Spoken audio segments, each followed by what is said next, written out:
আমার জ্যাঠামশাইয়ের বড় শালা ছিলেন স্বনামধন্য কিংবদন্তি অভিনেতা রবি ঘোষ।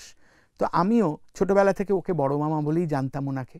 তো আমাদের বাড়িতেই সমস্ত নিধিরাম সর্দারের যখন উনি স্ক্রিপ্ট লিখছেন আমাদের বাড়িতেই, যখন শুটিংয়ের নানা রকম জিনিসপত্র এক হবে আমাদের বাড়িতেই, থিয়েটারের বহু মানুষজন, সত্য বন্দ্যোপাধ্যায় এই নিয়ে আরও কতজন, চিন্ময় রায়ের বিয়ে আমাদের বাড়িতে জুঁই মাসির সাথে, বুঝলেন তো। একটা ওইরকম পরিবেশ আমি ছোটবেলা থেকে পেয়েছিলাম।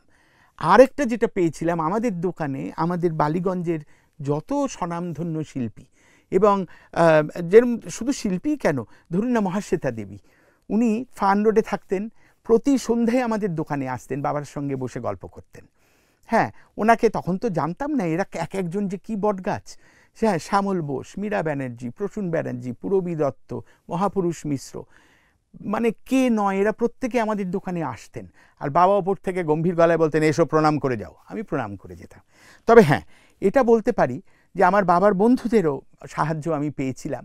রবি চক্রবর্তী, বাদলধর চৌধুরী, আমি ছোট ছেলে ছিলাম, বুঝেছেন, কেউ গান বাজনার জগৎ জানতাম না। কারণ আমার বাবা একটা কথা বলে দিয়েছেন, পড়াশোনা করছিলেন খুব ভালো, গান বাজনা করছো সেটাও খুব ভালো, কিন্তু কমপ্লেন করবে না, যেটুকু তোমার পাওনা সেটুকুই পাবে। আমি কাউকে বলতে পারবো না, কাউকে ফোন করতে পারবো না, কারোর কাছে যেতে পারবো না।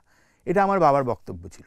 ফলে যারা আমার বাড়ির কাছে থাকেন, আমি সেটা একটা বয়সে বুঝতে পারলাম যখন, তখন বিশ্বাস করুন খুব রেয়াজ করতাম। এমন রেয়াজ করতাম যে আমার বাড়িতে সবাই ঘুমিয়ে পড়বে বলে তোয়ালে চাপা দিয়ে, বালিগঞ্জের বাড়িতে যারা আমার আশেপাশের পড়োশি আছে তারা সবাই জানে, আমি রাত্রিবেলা বারান্দায় 10টার সময় রেয়াজ করতে বসতাম, ভোরবেলা 5টা পর্যন্ত রেয়াজ করতাম।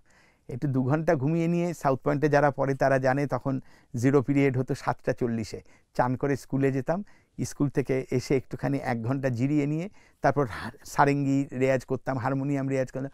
পড়াশোনা আমার লেভেলে ছিল না, ওই লিস্টের মধ্যে ছিল না,